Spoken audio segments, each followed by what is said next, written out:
Қызылордадағы Шіркелі деген ауылда 8 жыл бұрын осындай амбулатория салынды. Қазір есігінде құлып тұр. Себебі қабырғалары сөгіліп, шатыры құлап, жарамсыз болып қалған. 7 жыл жұмыс істеген. Ал ғимаратты салуға облыс бюджетінен 69 миллион теңге бөлінген екен. Қолданыстағы әр жылға шамамен 10 миллион теңге төлет деген сөз. Ал 3-ақ мың халқы бар шіркеліктер үшін бұл қомақты сома. Сонымен қазір Шіркелі ауылының тұрғындары дәрігердің көмегін алу үшін мектепке барып жүр. Ғимарат бұрын мектеп болған ғой.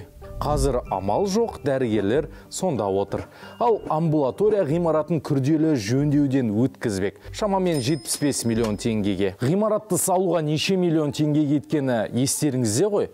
69 миллионға салды, 75 миллионға күрделі жөндеуден өткізбек. Мінекей осы Қазақстандағы